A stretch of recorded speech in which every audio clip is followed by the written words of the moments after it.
femme camerounaise qui a déjà bien entamé la soixantaine.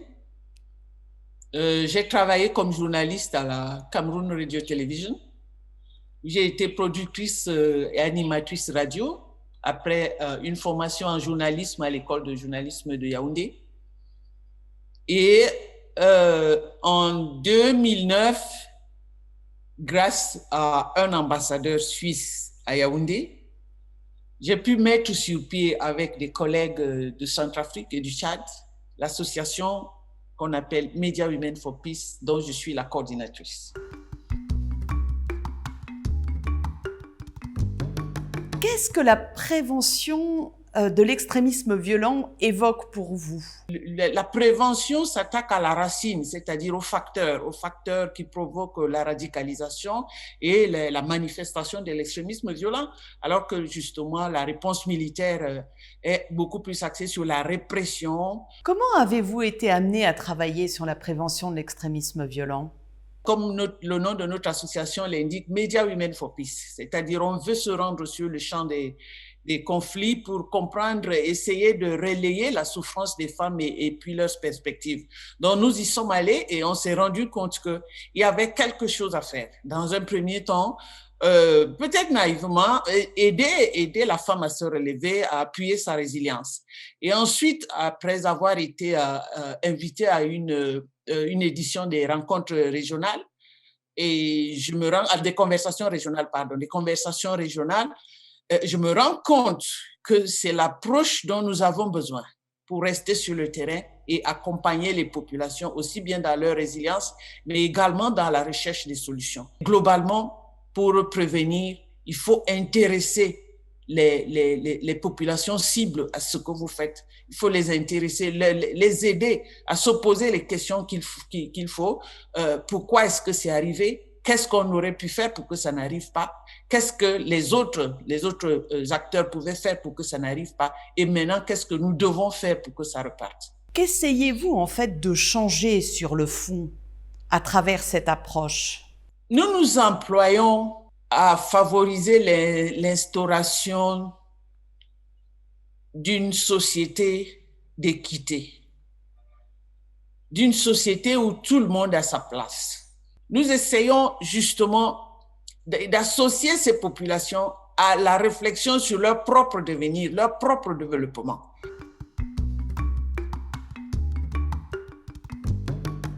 Avez-vous l'impression que l'initiative des conversations régionales a été utile pour mener le plaidoyer au niveau national, régional et international en faveur de la prévention de l'extrémisme violent? Je dois dire que les conversations régionales ont été et sont extrêmement utiles pour l'avancée de cette cause.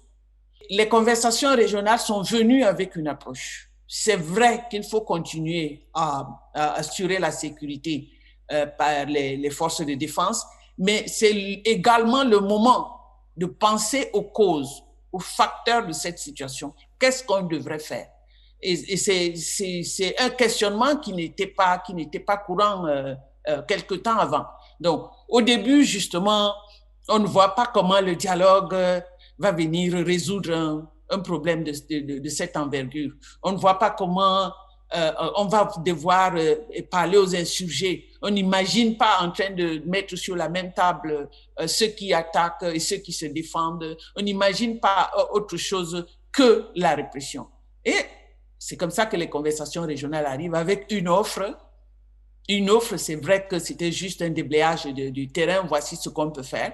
Et à la longue, ça a mordu tout le monde, s'est senti interpellé par cette démarche et beaucoup adhèrent. Et ça, donc, les conversations régionales ont servi la première mouture nécessaire à cette idée de prévention de l'extrémisme violent. Pourquoi est-ce important de se réunir régulièrement pour traiter de ces sujets? Ça inspire pour ceux qui sont au niveau opérationnel, autant bien pour ceux qui sont au niveau stratégique, au niveau opérationnel.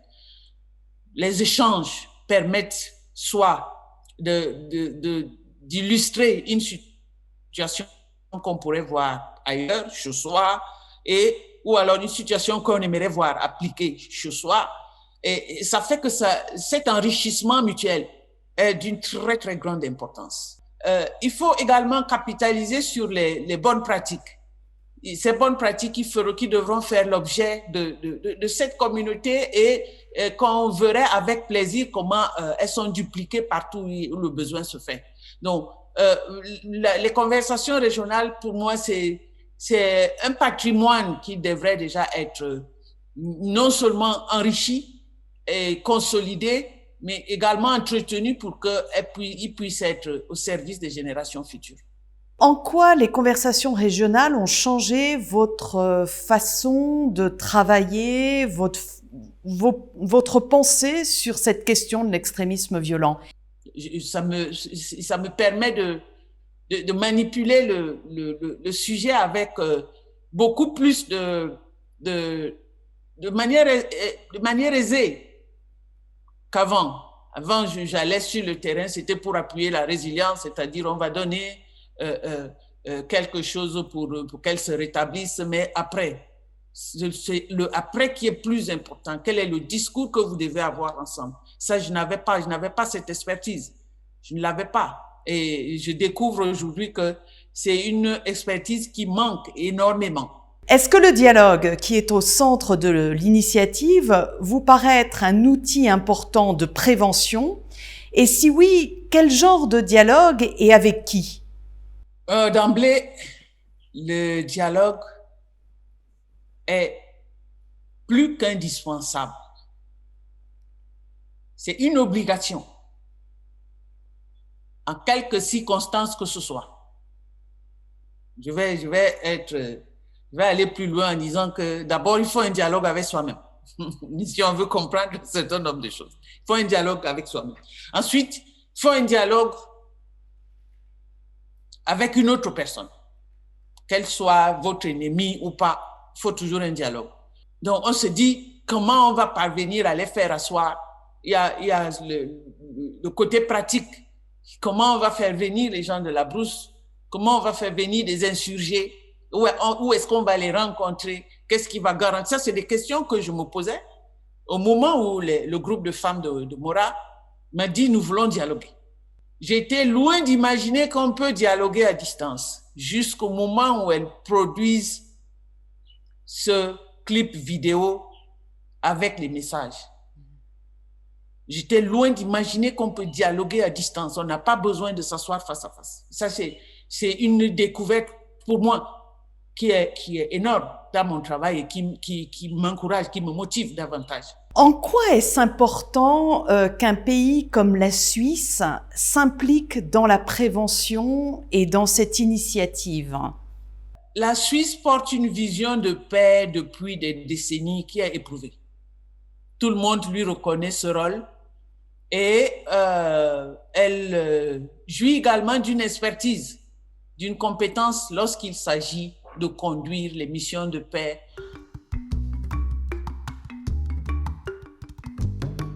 Est-ce qu'il y a des attentes particulières sur la suite de cette initiative? Évidemment, je rêve de la voir prospérer, continuer à prospérer davantage.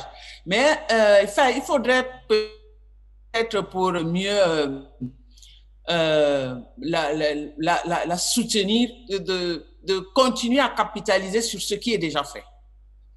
Nonobstant les réticences, qu'elle garde sa voix. C'est-à-dire que c'est évident que certains groupes ne vont pas surtout apprécier que la guerre s'arrête, que le conflit finisse, mais que la Suisse capitalise sur ce qui a déjà été fait, sur ce qui a été proposé et continuer d'écouter les sollicitations de la base. Les populations affectées sont loin des politiques, sont loin des industriels qui fabriquent les armes. Les populations ont besoin de vivre en sécurité. Et enfin, une bonne communication autour de tout ce qui se fait. Merci beaucoup, Madeleine.